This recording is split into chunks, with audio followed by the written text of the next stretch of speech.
screen just really quickly. See if this works.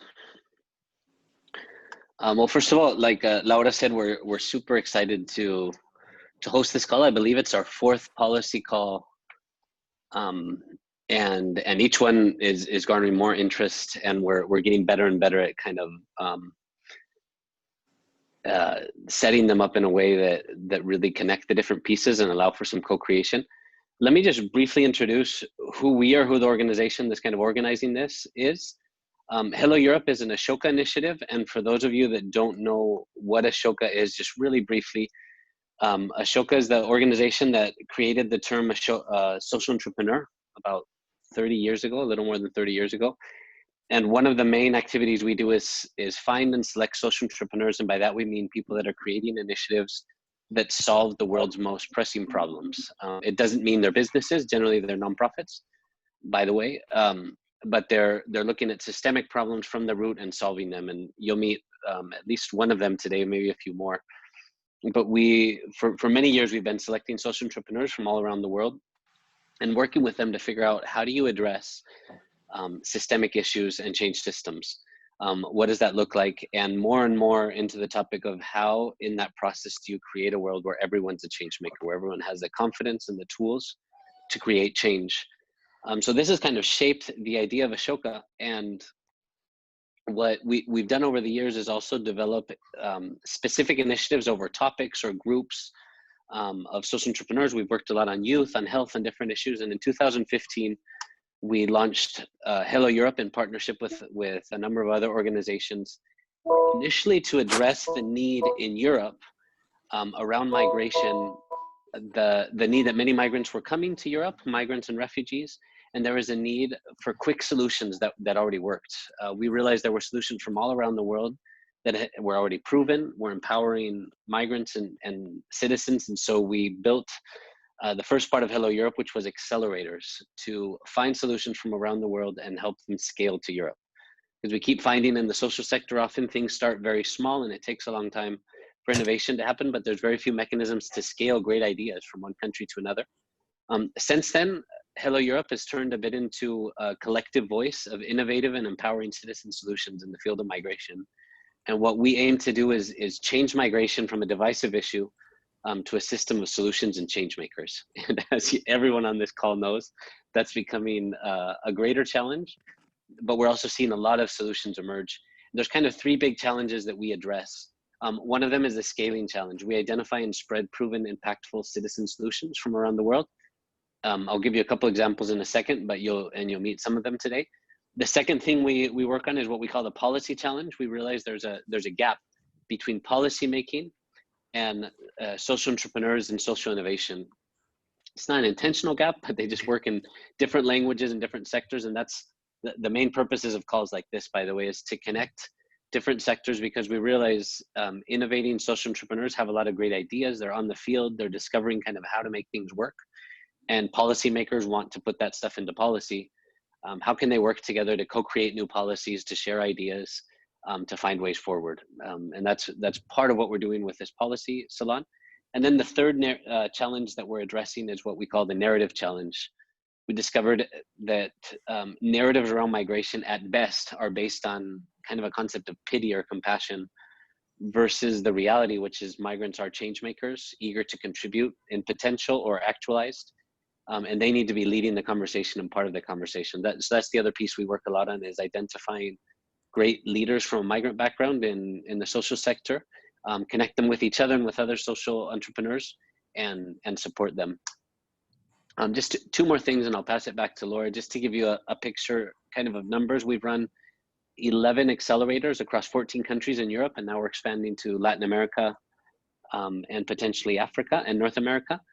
And across these 14 countries, as we've identified solutions either to scale within a country or within a region or to others, we've kind of built this network. This is what we call our network map of different solutions from the citizen sector, from someone like David Lebel, who runs Welcoming International, which connects cities around welcoming plans to welcome migrants and make it successful, or someone like Inge Mismo, who runs Ipso Context, that trains refugees as peer counselors, drastically reducing the time and effort required to help a refugee overcome mental issues like trauma and other things, or someone like Abdullah Yafal, who works with self-financed communities of migrants. Like all these solutions, we bring them together, connect them, and it's their wisdom, their knowledge, their insights that we bring to the different sectors. So last word just on these, the policy unit and what we do with policy, which is what much of this call is about. There's kind of 4 things that we're working on. First, to bridge that gap between social innovation and policy making. We do this through changemaker journeys with policymakers, through policy salons like this, where we bring up issues, connect solutions with others that are involved, and increasingly giving what we call hello-preneurs or social innovators on the field of migration space in a lot of the key conversations. We also very much use an integrated multi-stakeholder approach. You'll see that today if you saw where everyone's from. You'll get a chance to meet a lot of people. You'll see folks coming from the business sector, from journalism, from policy sector, from think tanks, from social innovation. We bring these people together in safe spaces where they can kind of discuss and co-create policy formulations and proposals. This is what we're hoping, this not just to be a conversation, but for ideas on what kind of policies, what kind of formulations, what kind of proposals should make it not just to the European Union, but to other entities as well.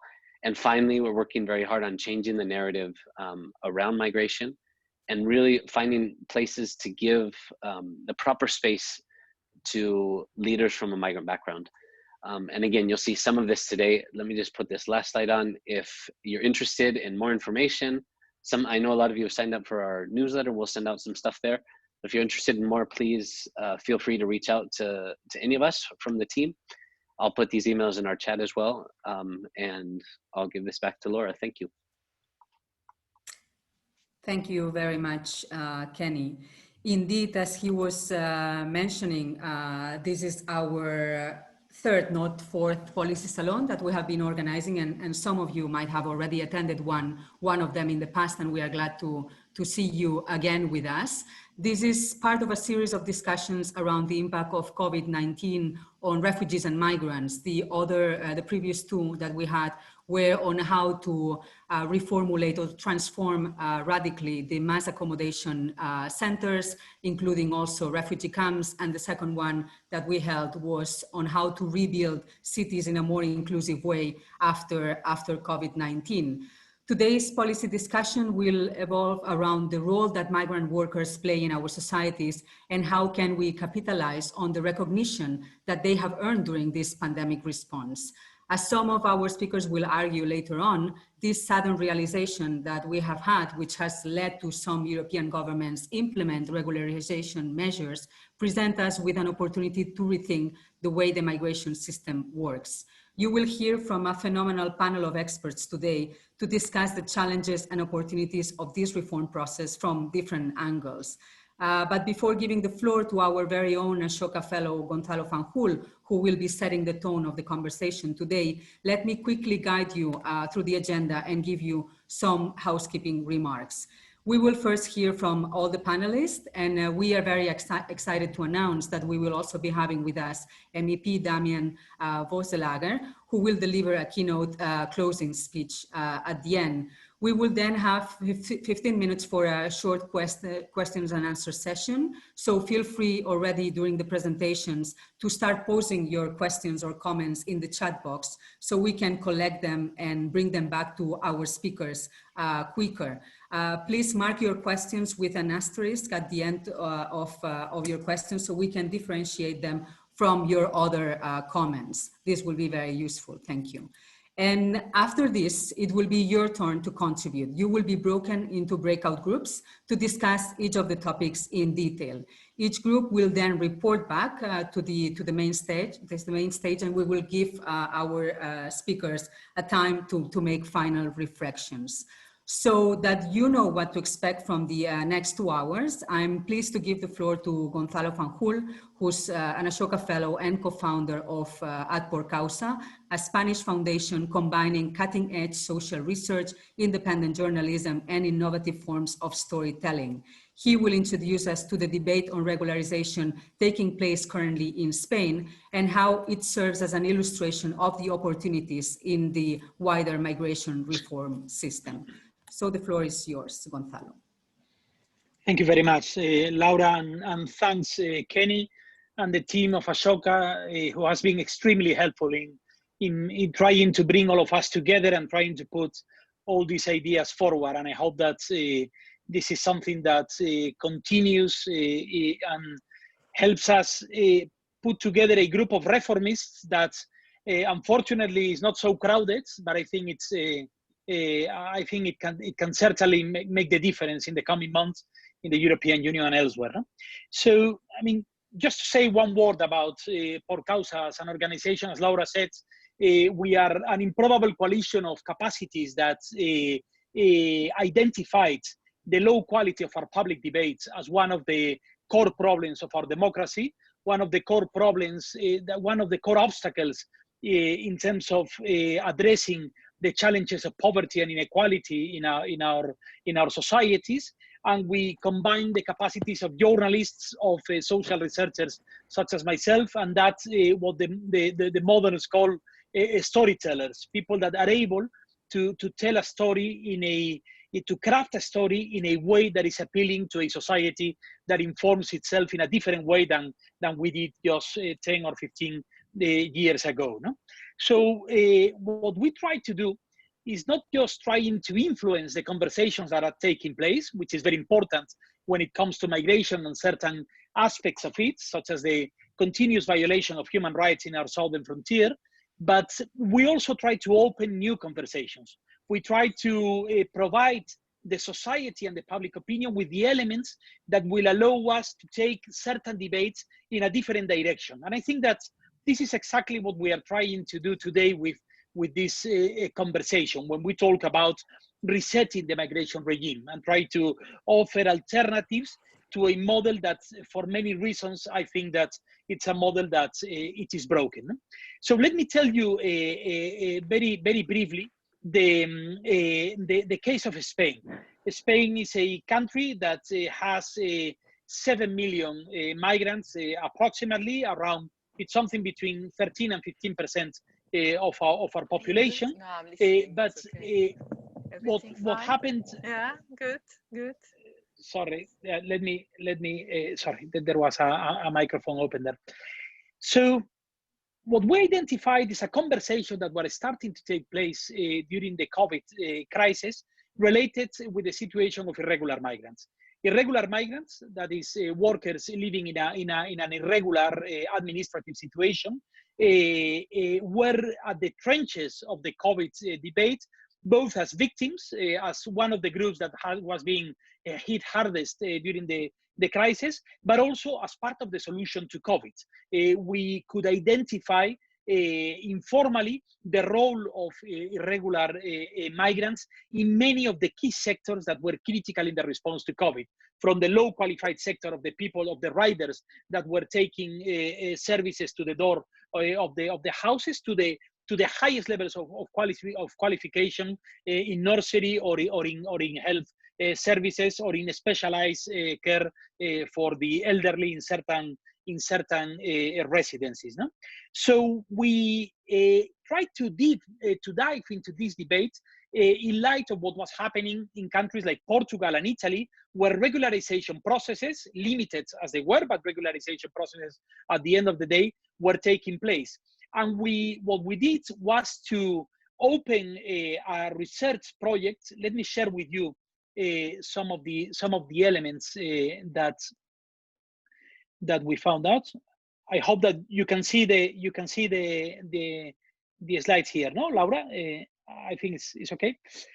So basically, in this graph, you can see the evolution of the irregular migrants force in our country. It went up to the regularization of 2005. That's legalized the situation of almost 700,000 people. It has been going down, not just because of the regularization, but because of the admission of certain Eastern European countries in the European Union, but most importantly, because of the financial crisis that reduced almost to a level of zero, the Great Recession, to level of zero, the number of entries in our country.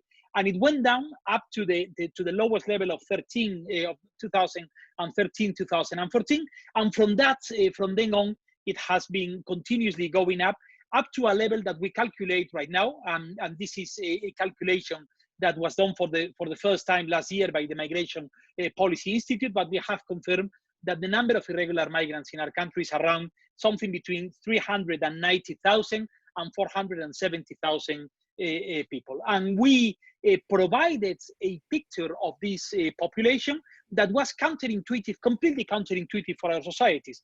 First of all, we proved that against the caricature of irregular migration being sub-Saharan African migrants that crossed through the fences of Ceuta, Melilla, or through the Mediterranean, 8 out of 10 irregular migrants in our country,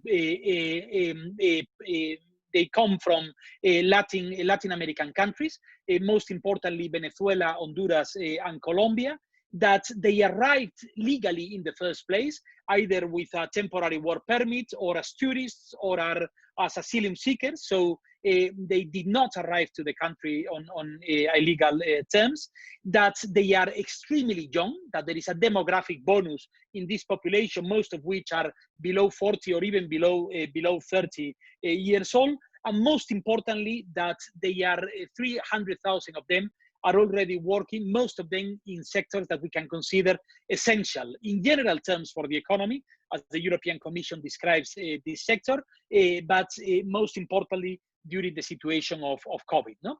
And finally, we did identify something that is extremely important in the context of the Spanish debate, which is the fiscal impact of this irregular migration. And we calculated, this is a slide I can send you, I will share later the report. This is a slide that summarizes the 6 main profiles of irregular workers in our country. But just to give you the headline, basically an irregular migrant right now costs the Spanish state, the Spanish public treasury, around 2,000 euros per person and year. And we calculated, we estimated that the regularization that would allow them to make a direct contribution through taxes and social benefits would change this minus 2,000 to a positive 3,250 euros per person and year. So basically, we provided the public opinion with an argument that regularization would not only be an immediate economic interest for the Spanish society, it would reduce the levels of social, economic, and sanitary vulnerability in the middle of the COVID-19 crisis. Therefore, it would provide epidemiological prevention for a sector that, despite of the fact that have a theoretical access to our health services, many of them would never dare to get close to a hospital or an institution for the fear of being identified and deported. It provides the Spanish society with a demographic bonus, and most importantly, they are already in our society. Most of them are already working. All of them arguments that would allow us to propose a regularization for many different reasons. And then we crafted a campaign that combines a number of elements where I believe that a lot of it has to do with this kind of innovation and creativity that Laura and Kenny were talking about. I think that, I mean, if you look at this small scheme that we did, trying to understand where the different sectors of our society were in the pro-reform or anti-reform camp when it comes to migration and regularization, and whether they do this on the basis of ethics and ideology or self-interest. This is a graph that was originally done more than 10 years ago with Lam Pritchett, and probably Rebecca knows very well about it. But we try to be very surgical in terms of segmenting both the players and the audience that can have a voice in this debate, and try to understand what would be the elements and the arguments that would be more appealing to these decision makers or stakeholders in this debate. So we need to be extremely innovative and creative in building these new alliances. We need to be very creative in building the narrative that would adapt better to the population that is going to make the difference in this debate. That is that's what we call in the new narratives language, as Helen and Marta maybe will touch upon this, that movable middle the indecisive middle of the population that are not our lovers, that are not our haters. So those, the ones that will, upon which this debate will finally depend. No? And finally, we have to be extremely innovative when it comes to policies, when it comes to new ideas that would allow us to implement decisions like this in a way that is not harmful for the Spanish economy, is not harmful for the Spanish vulnerable populations or the native or people that were already here, among them many migrants that arrived to our country many years ago. No? In a nutshell, and I am finishing with this, we see the debates on the Spanish regularization process as a microcosm of the broader debate on migration reform, of a debate where everything that I have seen in my experience as an analyst, as an activist on this system, is that we are operating on the basis of a system that is immoral for many reasons, but is basically idiotic from the perspective of the self-interest, from the perspective of the economic and demographic interest of our country. A system that punishes migrants, that increase the size of our economy, increase our productivity, bring employment to our society, that do not harm the fiscal or wage equilibriums of our society, that is monumental as a development tool. So a number of elements that are absolutely critical. No? So my argument here, I took this from the I don't know if Rebecca will come back to this. This is one of the slides of the graphs included in the Labor Mobility Partnerships founding paper. Labor Mobility Partnership is a fantastic initiative that you will know more about it. One of the key arguments about the labor needs in a country like Spain is that in the years to come, between 2020 and 2050, in order to keep the same ratio of working population to the elderly, to the 65 plus, Spain will need around 873,000 workers per year. Our demographic needs are extraordinary in this regard. Whatever happens at the end of this month, when the European Commission presents the proposal, the two models that are going to be confronted, one that wants to dig deeper in the hole where we are already in, of hyper-identity, national populism, and the status quo, or an alternative model that will allow us to put forward the issue of labor mobility as a key demand for the European Union. I think it depends on conversations like this and on the coalitions that we are able to create as a society. No? So thank you so much for your attention, and I look forward to continue this conversation later with you in the group. Thanks. Thank you very much, Gonzalo, for this introduction. Now, our next speaker is Andrew, who has been the president of the Migration Policy Institute since 2017, and whose research focuses on migration globally. He will speak about the political economy of regularization and give precedents from other regions. The floor is yours, Andrew. Thank you, Laura. I want to pick up where Gonzalo left off, and I really like the work that Por Causa has done and Gonzalo has done on looking at regularization and who is the irregular population in Spain. But I want to pick up exactly where he left off, which is I think this is an economic issue, right? This is, too often we've talked about regularization as a humanitarian issue, and it certainly has humanitarian dimensions, and there are people, and I'll get to that in a minute. There are people who need humanitarian concern in this, but I think it is primarily an economic question.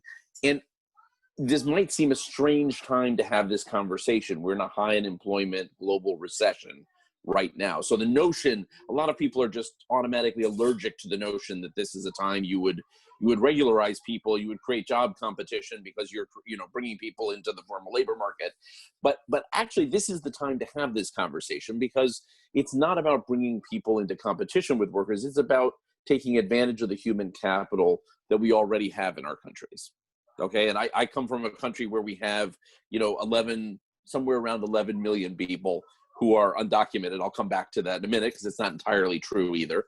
But we have about 11 million people. That's a lot of human capital that is suffering from brain waste, where we're not taking full advantage of it, where people are not always, they're often in the formal markets, but they're not always in the formal markets. They are often paying taxes, but not always. Often are, but much less so than would be, as Gonzalo showed, for Spain, where people are not as productive as they could be, where people are not investing in their education in the way that they could otherwise, because they don't have access to the least higher education in the same way and can't afford to access it, even if they do. There's a lot of waste that goes on. Part of what's going to determine how we come out, how all of our countries come out of the current global recession, is how well we invest in productivity and how well we take advantage of human capital that we have on hand, right? And this is an urgent challenge, and it's a question of degrees here.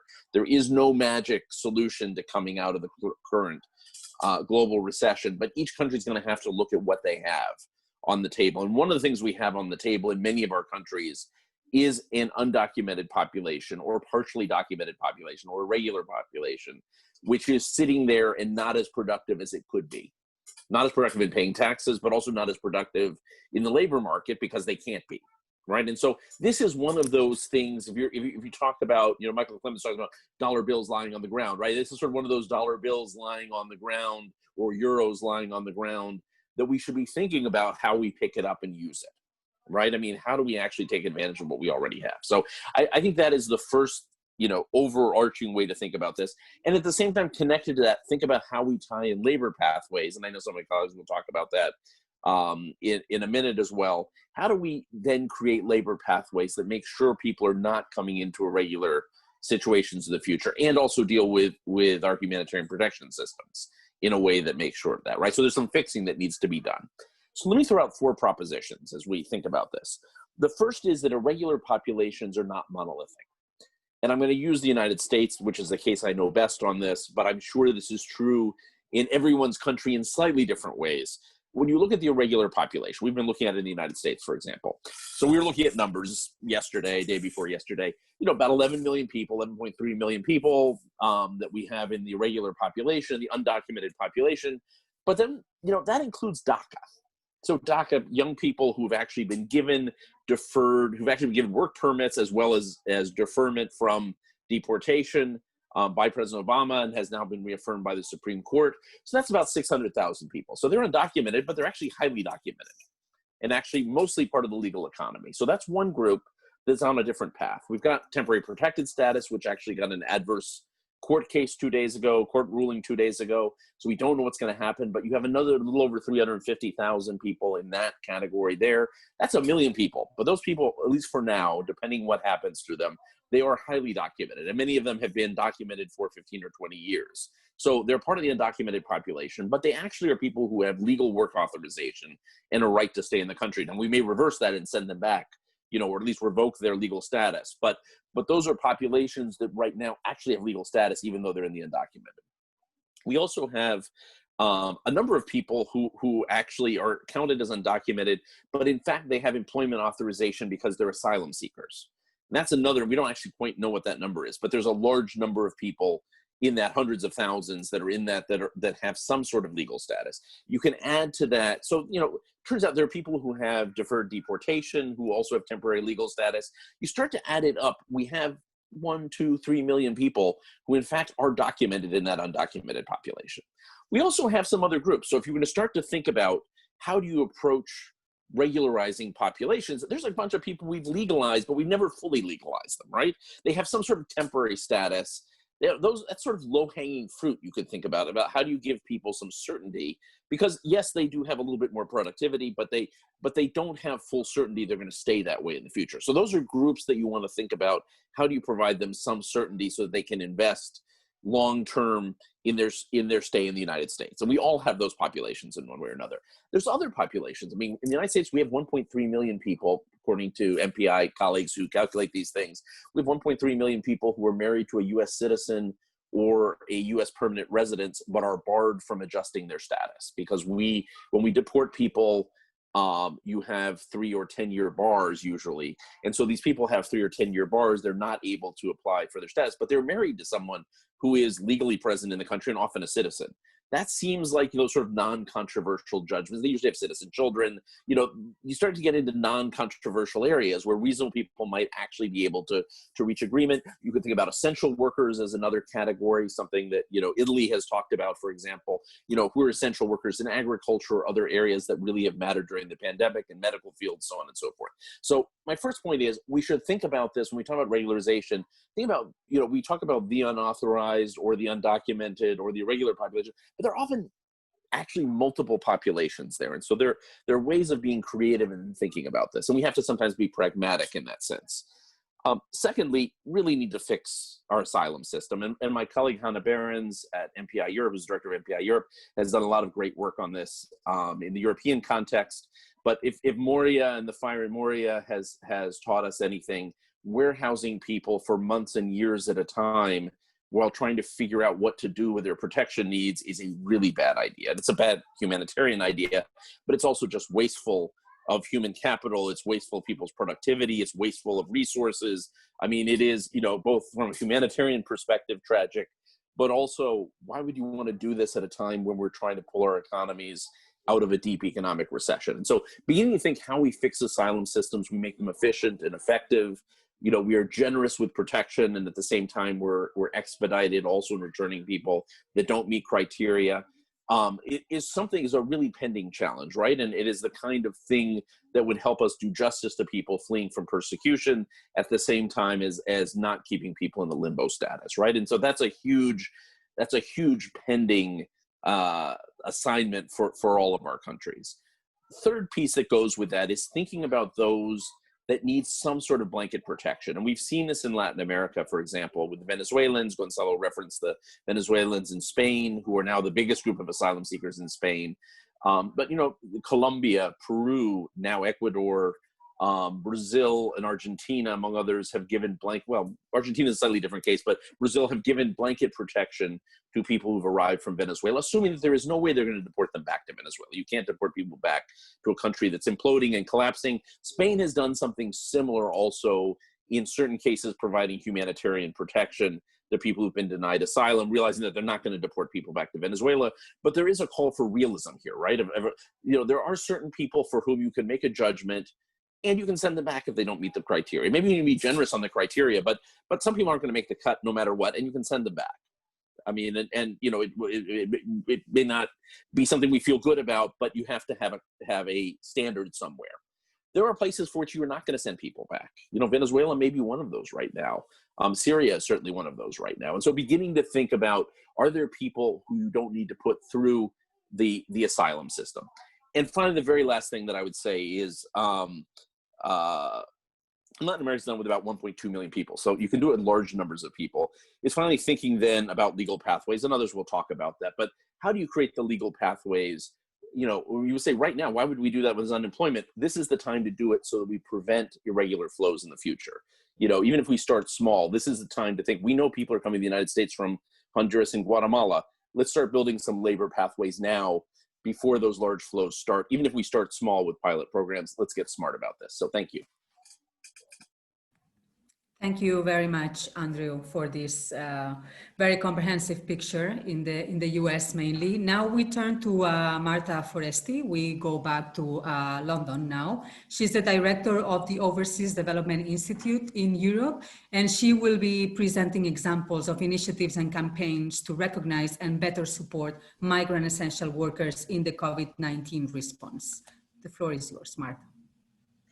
Thank you, Laura. And I apologize for this very strange glow you see around me on this very yellow light. I don't know, it happened before, I don't know how to fix it. If anybody has some ideas, I tried to tinker with the lighting of the computer, but I can't make it work. So it looks like I'm in a filled with sun, which is not true in London today, but it's a good look, it's okay. Yes, exactly. And also, I have a cold, which, as you can imagine, has created shockwaves in the new systems of kids being back in school in London in the last couple of days, and I could entertain you to no end. on testing in London at the moment, but I won't. Let's talk instead about the contribution of migrant workers during COVID and after COVID, and as we live with COVID, because that's one of the key things I want to share with you. When this all began, meaning where the pandemic became a reality for can hear lots of noise. Somebody, if everybody can mute their mic, that would be great.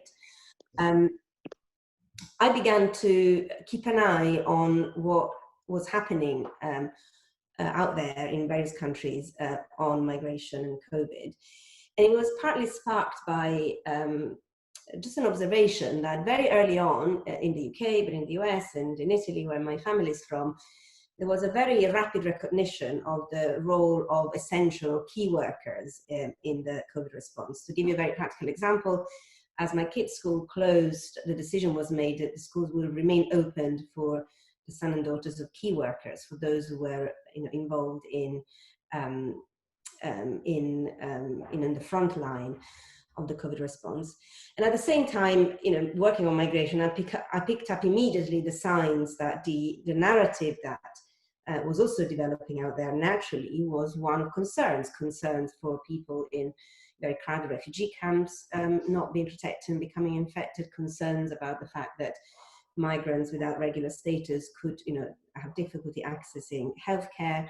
We then saw what happened in India and how many migrants were forced to walk home in conditions that were certainly very dangerous for their livelihoods, and many other migrants being stranded in different parts of the world. And so my alarm bells rang, because having worked on migration for the last few years and certainly since 2015, I think we do struggle to reconcile a narrative of crisis and emergency and calling for the problems that migrants, refugees undergo in their vulnerability, which is definitely the case, but also to really then find ways to make sure that the contribution that human beings make to any circumstance, including pandemics, is fully recognized, and perhaps for once to give way to this constant reminder about the difference between a migrant, refugee, and all of us in the context of something that was affecting us all. And so I began monitoring very deliberately what I call the examples of contribution of migrant workers to the COVID response, precisely to try to keep an eye on that concept of contribution to something and the active and proactive roles that migrant as workers, as human beings played in this extraordinary experience that, by the way, is still very much alive around us. And the result of this monitoring exercise is this data visualization that some of you might have seen on the ODI website, where we basically capture these various examples that we have been collecting since more or less March and April last year of migrants' contribution to the COVID response. And the way this works is that for each region of the world, on a quite regular basis, we update the stories that we find, and some of them are newspapers, clippings, others can be academic papers that review some data about, for example, the role of different workers, and very much in sort of real time, because as I will mention in a second, things continue to happen around us. I'm not going to go into details explaining how this works, because it's designed for you to navigate it, but suffice to say that the branches and the little red dots represent specific examples and sectors where we've seen initiatives taking place around the world. And I just want to spend a couple of minutes to just reflect on the variety of things that have been happening since last spring, because when we delve into specific discussions about regularizations and some of the challenges and the opportunities, I think it's very important to recognize that that's just one example of an initiative being taken, one that has a very specific policy landscape and has also specific legal contour. But what is interesting to me about what's been happening since last spring and how many different and fairly unpredictable things have happened. Let me pick some examples starting in the US, something that Andrew has and NPI has been working a lot on, which is basically what's happened in the healthcare system in the US, where we've seen a number of states taking action to waive visas or create conditions for health workers to contribute to the response. Now, what is interesting about some of those examples, whether they relate to visas being extended or being issued, or interestingly, restrictions being lifted from professional and skills qualifications that migrant workers had in healthcare assistance is that they've all been passed in a number of cases as emergency measures, right? So the idea was to remove existing blockages that, that are there, often created immigration policies in particular sectors that prevented, a nurse with a qualification from a country to work for extended hours, or a doctor remaining, having a visa, for a longer period in a particular circumstance. So that very much took, there was a lot that has happened in the US in the healthcare, all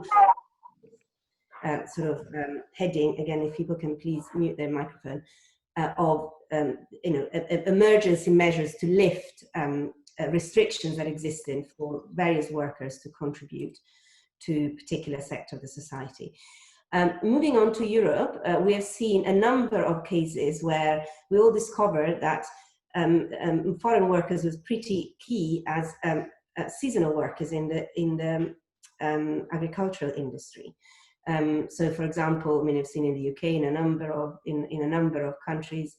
In the UK, particularly ironically, I thought charter flights being organised to bring back actually seasonal workers from Eastern Europe, from Romania, back to the UK to help with seasonal agricultural work, which is politically very interesting, of course, because they were the low skilled seasonal workers from Eastern Europe were amongst the most specific targets of some of the Brexit campaigns in explaining why this country needed to move on from this kind of low-skilled migration that the country didn't need. And yet, during the COVID pandemic, people had to be sort of flown back in an emergency.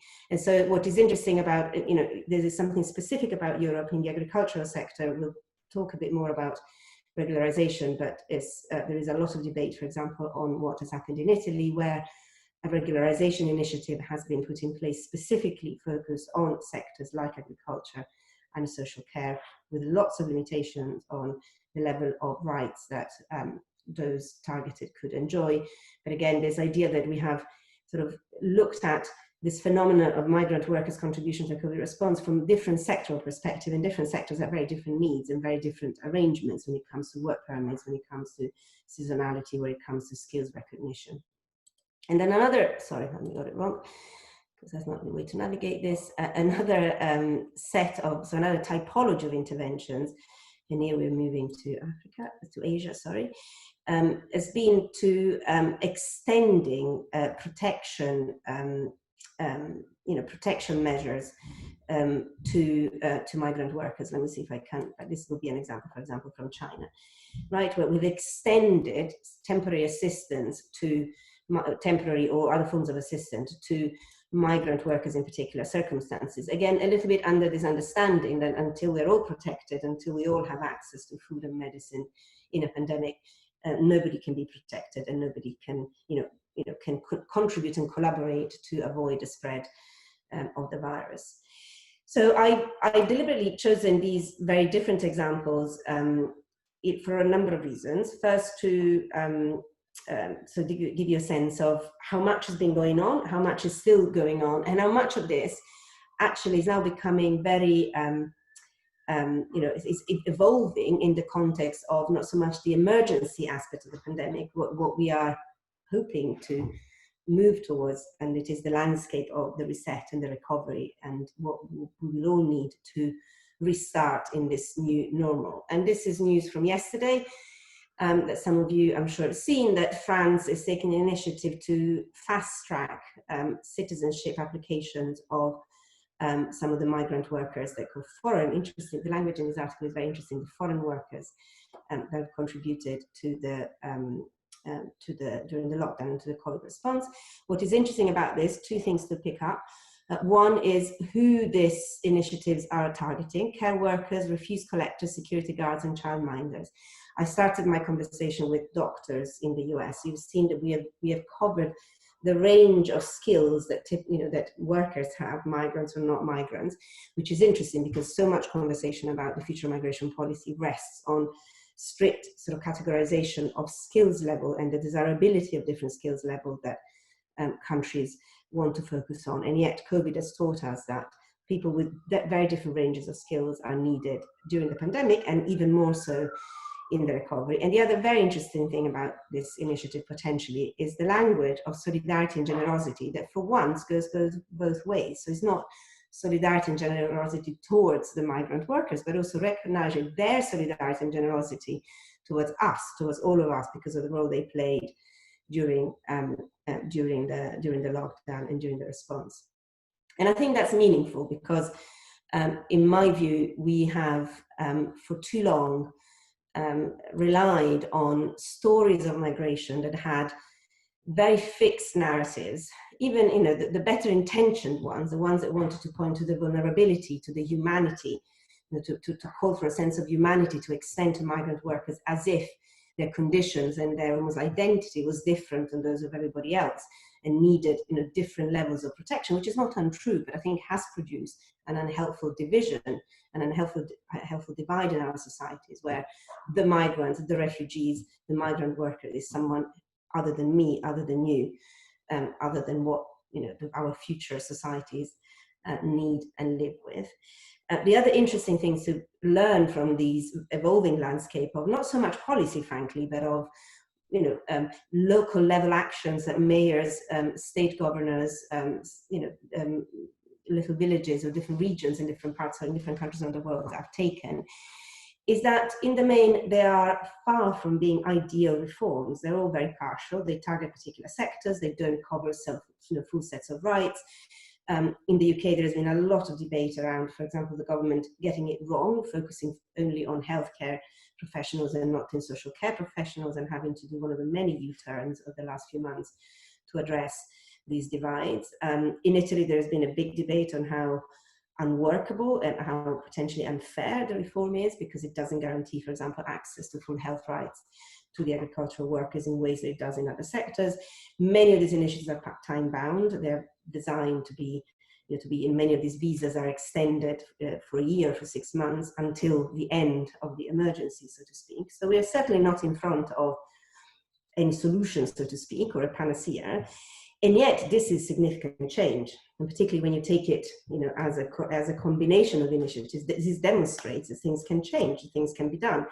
My reflections on the initiative taken by France yesterday, and for that matter, for everything we've seen in Europe ahead of the new migration plan that will be unveiled next week by the European Commission, is can we move from a situation where France takes a unilateral step to extend, to fast-track citizenship, or Germany another unilateral step to welcome a certain number of refugees from Moira, to some kind of alliances within Europe of willing European states who have learned from their own experiences of the space for action that exists, including because, as Helen I'm sure will tell us in a moment, we know that public opinion is moving with all this, is following all this, and is far from being a fixed landscape where it is impossible politically to make any progress on migration. To the contrary, this is progress in front of our eyes. So without wanting to be unnecessarily naive or optimistic at a time where there's not many reasons to be, these are examples of reform in the making. One is regularization. Some of these emergency measures that have been lifted in the US do not need to be reinstated, for example. There might be a different way of looking at skills qualifications in the healthcare profession. That is something, for example, that the UK will desperately need as it leaves the European Union, and needs to create new places for health professionals to fill the gaps that the Europeans will leave. And all of this, I think, is actually really important news for the entrepreneurs that Ashoka and Hello Europe want to support.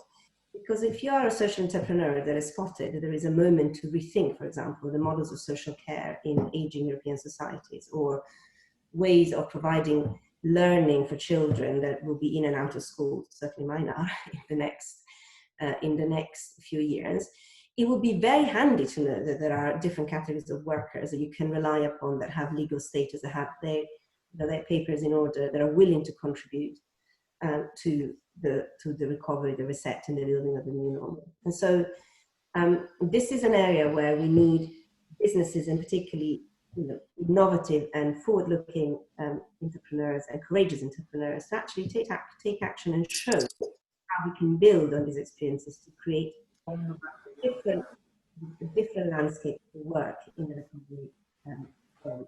Thank you, Marta, so much. We will have time to explore this during the breakout groups much later, but now we have to quickly move on and go to the next speakers.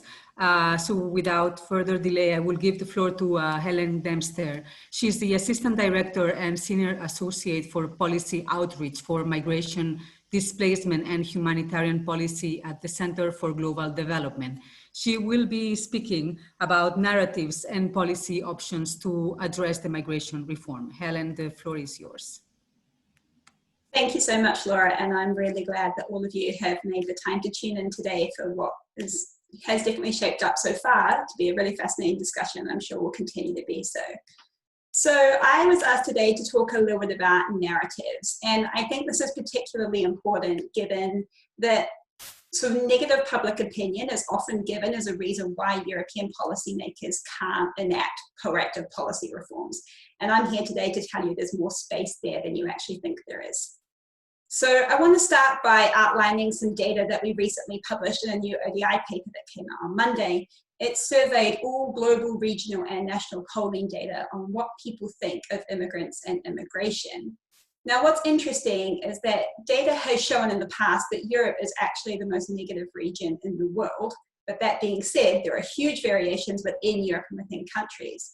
So this graph on the right-hand side is from a Pew study in 2018, and it asked people whether they wanted immigration to stay at its current levels, increase, or decrease. And what you can see is that there is actually a majority of people within Spain, France, the UK, and the Netherlands who want more or the same amount of migration.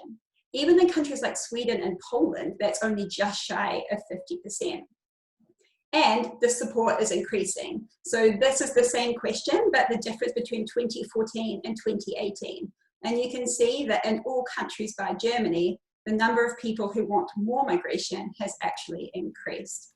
Helen, I'm sorry to interrupt. We cannot see the graph that you're mentioning. Your presentation seems to be frozen on the initial slide. Hang on a minute. Let me see if I can stop sharing and reshare.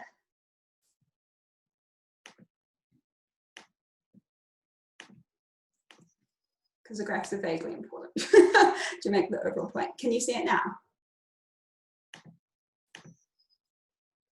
Yes. Okay, great. Now we can, yes. I might just leave it in the non-presentation form and hopefully that works.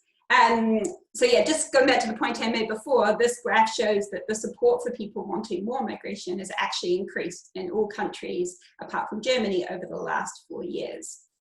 So we've heard a lot today about how COVID might be changing those perceptions, and I wanted to throw out a couple of studies from the UK that shows it's actually been true. So people already broadly understand in many countries around Europe that migrants fill skills gaps and contribute to their societies. And in 2018, there was a really good study that found most people think migrants have made their country stronger because of their working talents. Now, what's interesting is what's happening with COVID. So you can see here in this graph done by Ipsos Mori that this realization that people are contributing to their societies is actually making people more positive. So this graph shows the people who have become more positive towards immigrants over recent years, and they ask them crucially why. And you can see the #1 response at the beginning is that we've realized how much immigrants contribute to a society. Now, this realization is particularly acute when it comes to skilled migrants. So what's interesting is we often throw out reasons why people might be against immigrants, might be things like race or language, cultural background, religion. Actually, most people think being skilled and being able to economically contribute is the most important factor. So this graph on the right from the European Social Survey shows that people prefer skilled professionals, regardless of whether they come from a European country or a non-European country, over unskilled professionals. Now, how has COVID shifted this? So this is data from the UK, which has found that 70% of people agree that the pandemic has showed the contribution of immigrants, and 64% now say they value low-skilled immigrants more. And this is actually reflecting a very steady improvement in the way people view immigrants across Europe. Now, part of this is definitely due to the salience of immigration as an issue. So it's basically how important do people feel immigration really is. And in most European countries, that has massively decreased since 2015. So as a result, a lot of people who weren't that bothered about immigration before became really worried about it in 2015, have just gone back to not really worrying about it. So that, plus this combination of people realizing the contribution of migrants is actually making a difference in making people more positive, which is good because Europe really needs these people. So we've heard a little bit today about the roles that migrants play within the European economy. I think something that Rebecca will talk to a little bit more is that Europe's population is rapidly aging, and it basically means we're going to run out of working age people to staff many essential roles. These are normally things in the semi-skilled bracket, so things like healthcare, construction, IT, engineering, hospitality, and tourism. And there's a really interesting study in 2020 that found majorities of people in 15 European countries are facing skill shortages. And most firms say this is the #1 reason why they can't invest further. So there are obviously many things countries can do to fill these gaps, but I think there is an increasing realization that migration is going to have to be part of this picture. So what could these policies look like? So we've already talked a little bit about what countries can do with migrants already within their borders. So things like regularization campaigns, improving the livelihoods of previously undocumented migrants. In addition, something that maybe hasn't been fully explored here before is that there are many migrants who are what we call underemployed within Europe. So they're not able to exercise their professions given a lack of further education or skill recognition and other barriers. But something that Rebecca will talk through in a bit more detail is that countries should also look to bring in new people. And there's many different ways you can do that, through refugee resettlement schemes, scholarships, student visas, short-term labour migration pathways, and finally long-term pathways. And that's something that CGD has worked on quite extensively with our Global Skill Partnership model, and something we can maybe talk about more within the Q&A. But I want to finalise by saying, how can we make the case for implementing some of these policies? And I would argue we really need to focus on what we call the anxious middle. So that's roughly the 50% of people in countries who are not pro and are not against migration. They have genuine concerns, often about the economic, social, and cultural impacts of migration, which can definitely be spoken to through really effective campaigns. Now, I would argue a lot of these campaigns are exactly what we've been talking about today. So focusing on the contributions that these migrants are making to societies, the values that these people hold, and the way that they're integrating into our societies. These things, as I've already shown you, have been making a difference over recent years, and we can definitely build on COVID to make that point more forcefully. So these are sort of the 5 key takeaways that I've run through today, really hoping we can have a bit more time to talk about them in the QA, and thank you very much for joining. Thank you very much, Helen, and especially for sticking to the time. Now we turn to Rebecca Smith. She's the Executive Director of Labor Mobility Partnerships, and she will speak about global demographic trends and the potential of labor mobility. The floor is yours, Rebecca. Thank you very much. Let me get my slides up. And are those working okay for you? Perfect. All right. Well, thank you so much, everyone, for being here today. I should mention that, yeah, Labor Mobility Partnerships is a new organization, and I'm happy to talk more about that in the breakouts. But what I'm going to overview for you today is very much exactly what LAMP focuses on. So we've talked a lot about the current challenges and opportunities in mobility, but I want to take us a bit farther into the future, because while many things are difficult to predict about the future, demographics is not one of them. So what we're going to talk about today in the next few minutes is 2 demographic near certainties. And the first thing that I will flag for you is that COVID does not change any of the analysis that I'm about to discuss. Now, what it does present is an opportunity. So that's the lens that we're going to take here. But first, we're going to start by talking about these demographic certainties.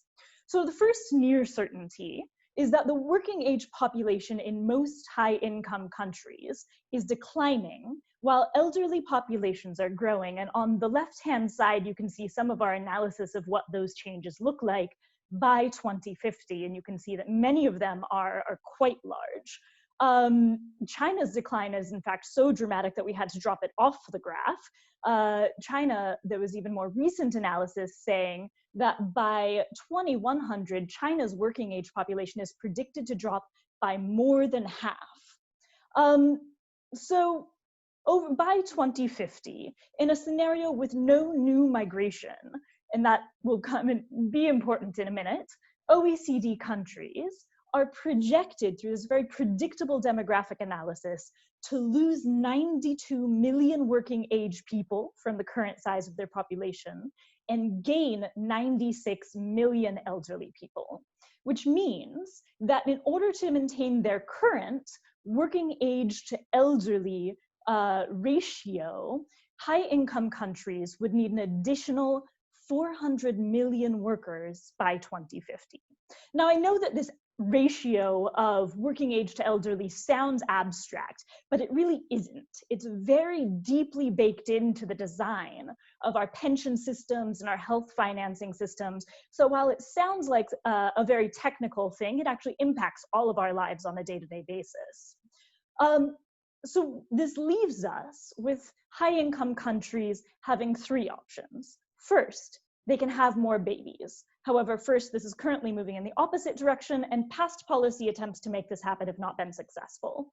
Secondly, they can cut their pension and health systems, but this has never been particularly politically attractive, or they can bring in new workers.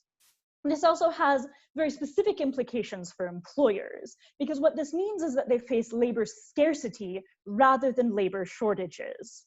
You've heard speakers before me talking about the shortages, and these are certainly immediately pressing, but shortages within a given sector can be addressed by mobilizing or training native-born workers. However, under conditions of scarcity, if you in one sector mobilize or train native-born workers, you're simply taking those workers and creating a shortage in another sector, what we call beggaring thy neighbor.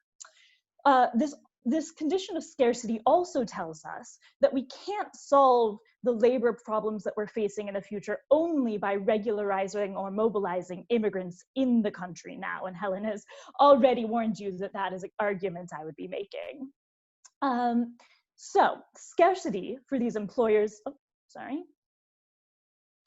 Scarcity for these employers can only be addressed by either getting rid of new jobs through automation, or again, getting new workers. I think you can see where we're going here. Now, I'm not going to dive into the thing on the left too deeply, other than to tell you that much of the job creation predicted in the future is in service sectors that cannot be automated. More importantly, we would argue that to the extent that automation is happening in response to labor scarcity, we shouldn't automate. And the reason for that is that it's an artificial scarcity. So while high-income countries are facing this demographic cliff in their working age populations, low-income countries have burgeoning youth populations that are growing faster than job creation. So on the right-hand side, we show you some estimates of the 1.4 billion new working age individuals by 2050. Again, that's the increase from the current size of the working age population. We can expect just at current employment rates, 590 million of them to likely have access to limited employment opportunities. And yet what I would tell you is that that is an optimistic prediction. And the reason for that is that in the past, countries that emerged from being low income to create job opportunities for their people, like China and South Korea, did so by increasing manufacturing exports. And yet now for low-income countries, that path is nearly closed to them. First, because we've introduced a lot of labor-saving technology, meaning that creating the same amount of manufacturing exports creates far, far fewer jobs than it did when China and South Korea successfully used this path. And the second reason for that is simply that the Asian exporters already have this established position, making it difficult for low-income countries to increase. So what we've learned in summary to this point is that one of the best solutions we have moving forward is to bridge the labor scarcity in high-income countries with the labor abundance and surplus even in low-income countries, leading to really better outcomes all around. This also presents a historic opportunity. We know that the wage differentials are a powerful tool for a worker moving in exactly the same job into another country, is a more powerful tool towards increasing incomes and reducing poverty than anything else on the global agenda. So if we were to address even just half of the needs that we discussed at the beginning for workers to address the labor scarcity, so if we say we only accounted for half of that with rotational mobility and used a conservative assumption of a wage gain per worker at 15,000 US dollars, that would create that would have the same impact as creating a new economy the size of the GDP of India. So it's a historic opportunity. And I'm gonna wrap up quickly, but there are what I would point to 4 key reasons why we don't more actively pursue labor mobility given these powerful trends. The first is political resistance, and Helen has already told you everything you need to know about that. The second is the false belief that migration reflects a failure of development, that if we simply created jobs at home, people wouldn't need to move. Again, this simply isn't true. Michael Clemens, among others, has come out with very powerful new research showing that as income increases up to solidly middle income, migration increases as GDP per capita increases. Another is the false belief that migration results in brain drain. The real story is much more complicated than that, but the evidence points much more towards skill accumulation with these high returns to migration, actually incentivizing people to invest in skilling, some of whom remain at home, and increasing the skill base at home. So the final one I want to zoom in here on is concerns around migrant abuses and protection of rights. And I'm going to use that to transition to the last point, because in summary, we have this unstoppable force of the very predictable and powerful opposing demographics of high-income and low-income countries. And we have the unmovable object, political resistance to labor mobility. So our question now becomes, what can we do? And LAMP's position is that one of the things we can do is legitimize labor mobility by addressing these bad outcomes of fraud, indebtedness, and abuse that is endemic to current labor mobility systems. And that we can do this by creating partnerships between receiving countries, employing sectors, and a quality mobility industry. So I'm going to stop here by saying that what COVID gives us is the opportunity to start building these systems, because we're in this unique historical moment where mobility has stopped, but we can look into the future and see that it will need to grow, that all of the signs we have, all of the demographic indicators we have tell us we're going to need a more mobile workforce. So we have the opportunity now to begin building it. And I hope we'll have the chance to talk about that more in the breakout sessions.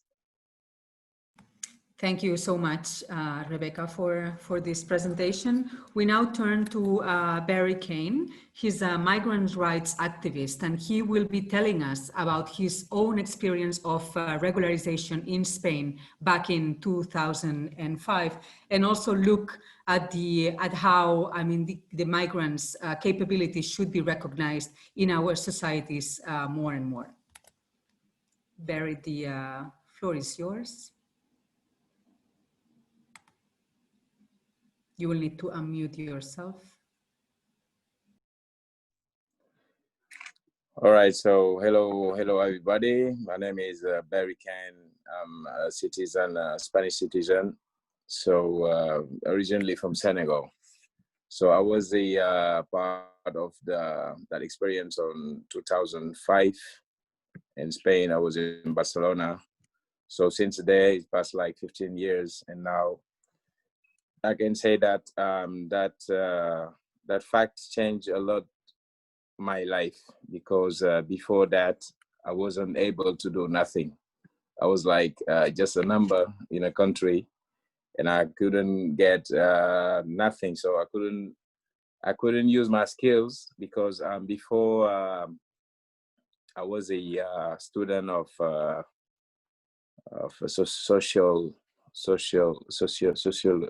in university in Senegal. Then after that, I was in France, and I come 1 year before. I come in 2004 in Spain, but with my situation, I couldn't do nothing. So I couldn't use my skills. I couldn't be part of the society. So that fact changed a lot my life, you know. And I was hearing here about someone talking about you have to take advantage of the skills of migrant people. So which is true, because we're not only numbers. So we, as a migrant, we're part of the society. So we have to be like considered as a with our skills to change something in the society. So other thing, I heard something about maybe we should avoid the situation of immigration, yeah, between south to north, like between Africa to Europe, creating jobs in Africa. But the thing is, here in Europe, people are moving around, and they got opportunities in their own country. Why they don't stay in their own country? So that means that the fact of, even if you create some jobs in Africa, you will always need people to come from abroad, you know, because it's not about only having job in your own country that maintain you in your country. Because, for example, now I'm actually here in London, and we got many people from Italy, many people from France. That don't mean that they don't have opportunity jobs in their country. So they need that change. So as human beings, we need to move around the world to maybe to get more skills, to discover more stuff, and to get more experience. And then we decide if you want to stay in our country or in others. So I think that, all right, so my experience is that, okay, since 15 years now, I was first, I got a paper from Spain. Then after 10 years, now I got my nationality of Spanish nationality, which gave me more opportunity to work in around all European Union, you know.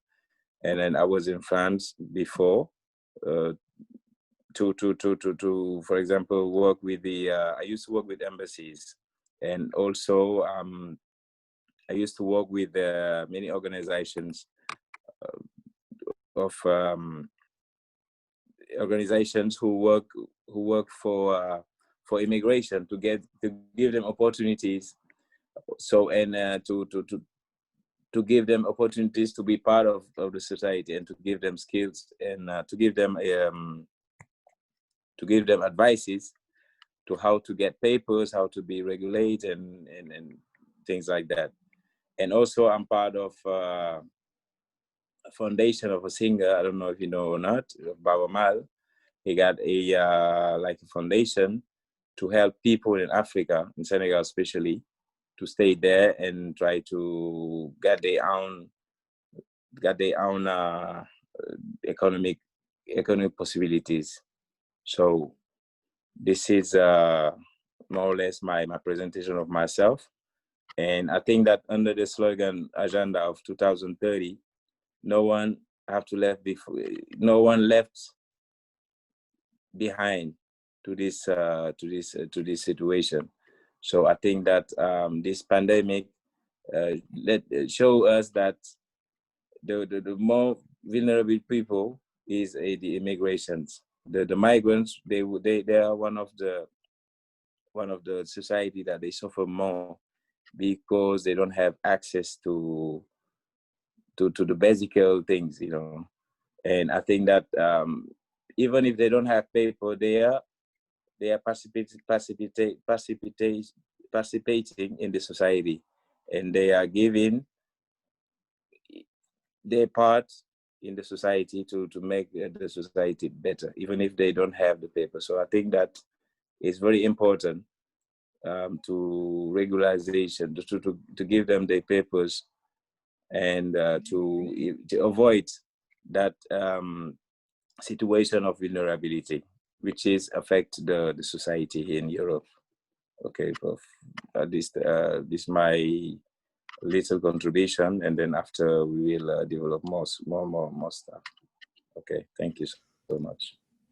Thank you so much, Barry, for your contribution and personal account. And now we will turn to the European Parliament, where we have the pleasure to be hosting today MEP Damian Voiselager, who will be delivering a closing keynote speech, because he has been the key driver behind an ambitious paper on labor migration that the Greens European Free Alliance group in the European Parliament published last week. So thank you very much for being here with us and making the time during a busy plenary week. The floor is yours, Damian.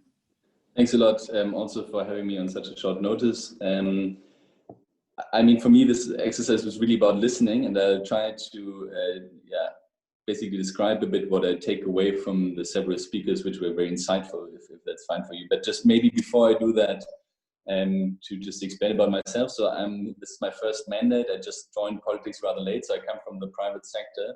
And I sit with the Greens, but I'm basically part of a pro-European movement that I founded with an Italian and French around 3 years ago. So since I came in September, basically last year, I thought, I mean, I work a lot in asylum, and I can talk about Moria, and I've been there, actually visited the camp.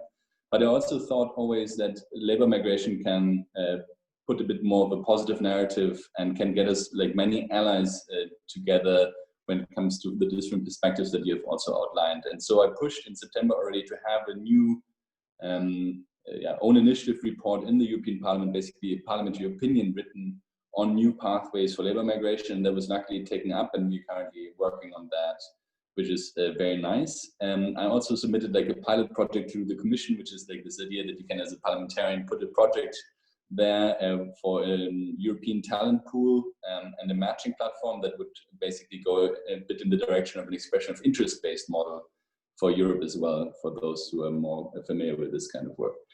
And then half a year ago, I started basically drafting a position for the Greens EFA group in the Parliament for basically the crucial role of third country migrant workers in Europe, both addressing the vulnerabilities and the new pathways that we could potentially find. And it takes all a bit longer here in politics than in the private sector, so that took us half a year. And last week we were able to finally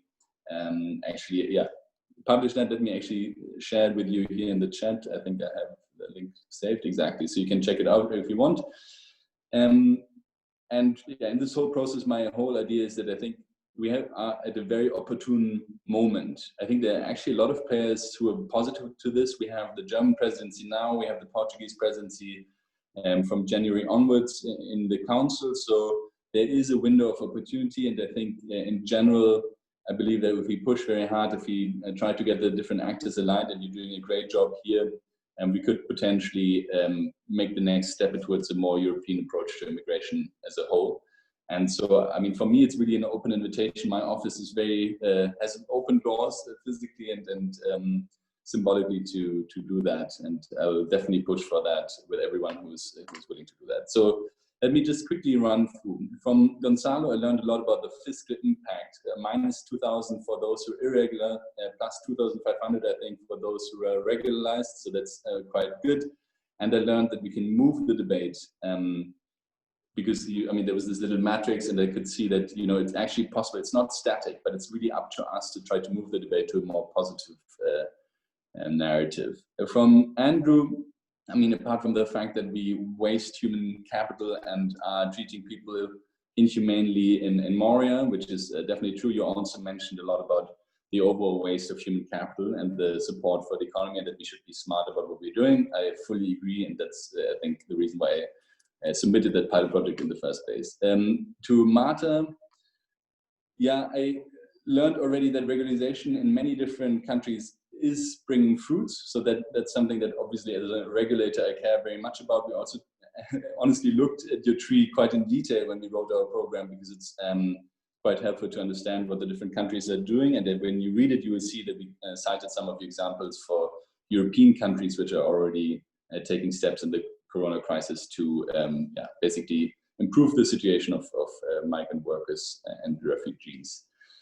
Helen, I think it's true that, I mean, obviously we are facing an aging society and we have skill gaps. And I mean, that's also something that comes, I think, through many different presentations, but you also mentioned that, and that people actually understand the crucial role of migrant workers more and more. And that is super helpful for me because, again, I think that means that there is a window of opportunity.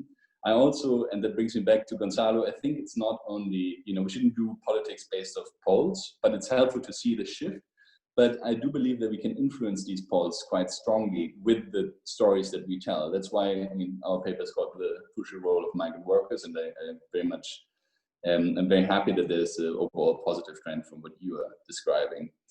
Rebecca, I mean, you have this huge macroeconomic perspective, which I like because I'm an economist by training, on, you know, the rich countries and the poor countries and how demand and supply on a global level could be matched. I'm very much in agreement with that, and so I think that's absolutely clear. I wrote down 590 million people have limited chances for employment in 2050. I mean, that's quite a significant amount of people, and that's something that will create, if you look from it at a more negative perspective, pressures that can never be stopped by, you know, systematized suffering like Moria. So I don't think that will be a long-term solution, but we need to find more legal pathways, obviously. And Barry, I mean, to hear your account about your life and how this has, you know, how your experience looked like, for me, one of the starting points of this whole thing is also that there's a mental health perspective to it. I do believe also, just from my personal experience, that a job is quite important to your self-esteem and to your feeling of being useful as a human being. And I mean, there's some people who are free of that. I'm not. And I do really sympathize, even though obviously only very limited, with what you're saying, that you want to be part, or that migrants want to be part of society as they are part of society. So that very much resonated with me. And I do agree that, I mean, obviously, I actually called it intra-world mobility. You say that there's intra-EU mobility in any case, even though, you know, just because people move and there are different opportunities for people across borders already in the EU. So we should be aware of the fact that it has nothing to do generally with overall movements, but could also be true for the world. So intra-world mobility is something I took away, and that obviously we're talking about a very vulnerable group, and that's also the first part of our paper. So I don't know if I did justice to all the different speakers. I tried to at least have some takeaways, but I'll definitely take this away with me. And as I said, I would be super happy to work with anyone who's interested to build a strong coalition for a push for a new immigration system, because I think it's really needed. And I can assure you that the Green Group took our paper and voted on it with 100% positive, almost in a communist kind of style. So you have the booking or the backing of the Green Group with you when it comes to that, and definitely my full energy and support. Thank you very much. Thank you, Damian, for reflecting on everything that has been said for the past hour and a half. And we do take your word. So we look forward to cooperating with you as Ashoka, but also with our expert speakers today. So we thank you very much and wish you luck in your current parliamentary term.